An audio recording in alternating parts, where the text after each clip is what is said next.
السلام علیکم ناظرین، آپ دیکھ رہے ہیں ہیلو جی ڈی، میں ہوں شفال لون۔ ناظرین، آپ کو علم ہے کہ انڈیا پاکستان کا ایک بڑا کلیش ہونے کے بعد حالات نارمل پہ آ گئے ہیں۔ جیسے کہ آپ کو علم تھا کہ جنوبی ایشیا کا امن تقریباً خطرے میں تھا، ایک اٹامک کلیش ہونے والا تھا، جس سے یہ تصور کیا جا رہا تھا کہ لوگ اپنی اپنی جگہوں پر ایسے مریں گے جیسے وبائی امراض میں مرتے ہیں، اور اس طرح مریں گے جیسے ان کے نہ تو تدفین ہو سکے گی، نہ کچھ کیا سے کیا امیجن لوگ کر رہے تھے اور کس قسم کے تصورات لوگوں کے اذہان میں آ رہے تھے۔ تو یہ ایک انتہائی کریٹیکل سچویشن برصغیر پاک و ہند کی قوم کے درمیان بن چکی تھی، جو کہ علیحدگی کے بعد ایک دوسرے کو دھمکیاں دیتے آ رہے ہیں۔ تو ناظرین، یہ تھا کہ انڈیا کی طرف سے جو پیش قدمی کی گئی تھی، اس کے بعد یہ کہا گیا کہ اب پاکستان کو حلوہ بنائیں گے، پاکستان کو توڑ دیں گے، اکھنڈ بھارت میں شامل کر دیں گے۔ یہ چیزیں تھی جب پاکستان میں ان کے جہاز گرائے۔ اس کے بعد انہوں نے دوسرا سٹیپ جو لیا وہ ڈرون حملوں کے ذریعے کیا۔ ڈرون حملے ڈرونز آئے پاکستان میں، پاکستان نے بڑی مہارت کے ساتھ ان کو پکڑا، گرایا، اور اس کے بعد یہ تھا کہ بھارت کے اندر ان کا جھوٹا جو میڈیا ہے ان کی طرف سے یہ بیان دیا گیا کہ انڈین فوج نے کراچی کو فتح کیا ہے، کراچی کو ڈسٹروائے کیا ہے، اس کے بعد لاہور کو کیا، لاہور میں بھی قبضہ ہوا ہے۔ اور اس کے بعد ایک سب سے بڑی جھوٹی خبر یہ پھیلائی گئی ہے کہ انہوں نے پی ایم ہاؤس اسلام آباد میں حملہ کیا ہے، وہاں پر بم دھماکے کیا، اس کے بعد شہباز شریف کو یعنی کڈنیپ کیا گیا۔ اتنے جھوٹے جو خبریں پھیلائی گئی، اس سے یہ ظاہر ہوتا ہے کہ ان کی جو قوم کے ساتھ جو میڈیا ہے، جو ان کا آئینہ ہے، وہ بھی انتہائی غلیظ ہے، جس نے اتنے فیک نیوز پھیلائی، جس کے بعد انڈین جو مسلم ہیں ان کے درمیان ان کے ہاں بھی شاید یہ مایوسی پھیل گئی ہوگی۔ اس کے ساتھ جو ممالک جو لوگ ان کی نیوز دیکھ رہے تھے ان کو بھی یہ عجیب سا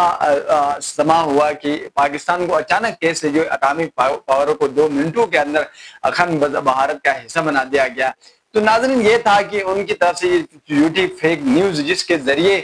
پاکستان کو ایک رات کے اندر توڑ پھوڑ کر اس کو ختم کر کے بھارت کا دوبارہ حصہ بنا دیا گیا تھا۔ تو لیکن ایسا ہونا نہیں تھا، کیونکہ اس طرف جو پاک فوج تھی، جو اٹامک پاور تھی، وہ بھی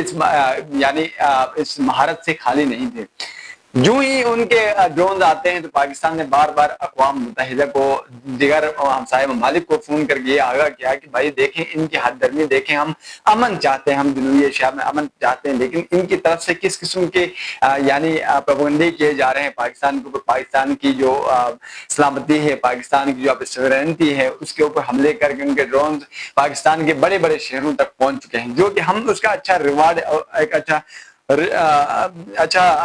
ان کو دے سکتے ہیں، جواب دے سکتے ہیں، رسپونس دے سکتے ہیں۔ تو لیکن وہ قوم باز نہیں آئی، بار بار وہ ایل او سی پر فلاں جگہ پر ہر جگہ پر انہوں نے ہاتھ ڈرمی کی، لیکن پاکستان کی فوج نے آخر کار یہ فیصلہ کیا، کیونکہ پاکستان کی قوم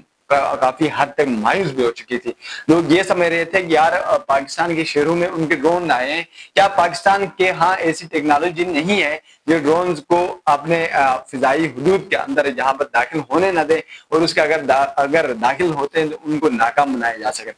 یہ چیزیں لوگوں کے ذہن میں آ رہے تو پاکستان کی قوم کے اندر ایک مایوسی پھیل چکی تھی کہ یار واقعی پاکستان کی افواج کے اندر یہ ایبلٹی نہیں ہے کہ ان کو یہ جواب دے دیا جائے۔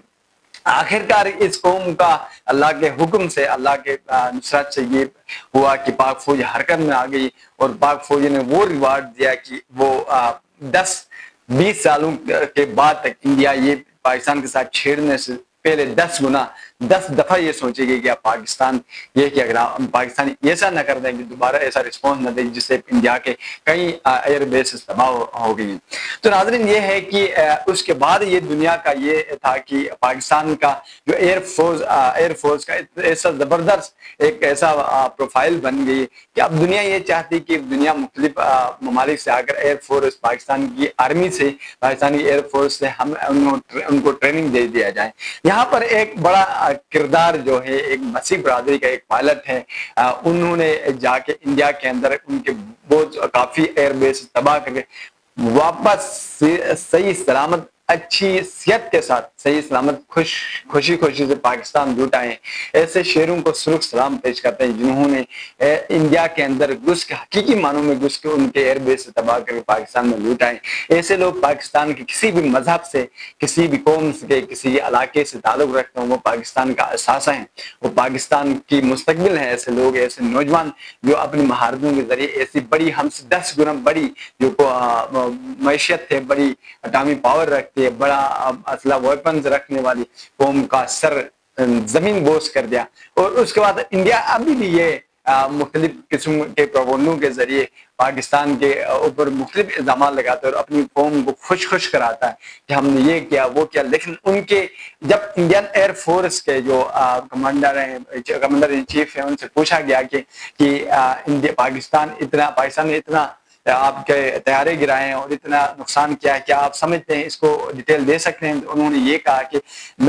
ہم اس وقت حالت جنگ میں ہیں اور جتنا نقصان انڈیا کو ہو چکا ہے اس کا ذکر نہیں کروں گا، کیونکہ ڈائریکٹلی اس کا فائدہ دشمن کو جاتا ہے۔ دشمن ہم ہیں جو پاکستان ہیں۔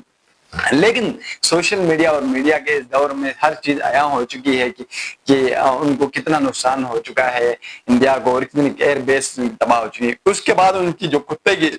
دم ہے نا، وہ اپنے اوقات میں آ چکی تھی، در ٹھوکریں کھانے لگے۔ ہر بندے کو، ہر ملک کو ایک اپنی کالے کر چکے تھے کہ ہم صلح کرنا چاہ رہے ہیں، پاکستان جس طرح چاہتا ہے ہم بھی امن چاہتے ہیں، تو یہ اپنے اوقات میں آ چکے تھے۔ اور اس کے بعد پاکستان نے اللہ کا کرنا ہے کہ یہ ثبوت کے طور پر ان کی پائلٹ کو پکڑا۔ اس کے اندر ایک اہم رول یہ ہے کہ جب انڈین پائلٹ پاکستان میں اترتی ہے تو ان کو پتہ نہیں چلتا کہ میں کس ملک میں اتری۔ جب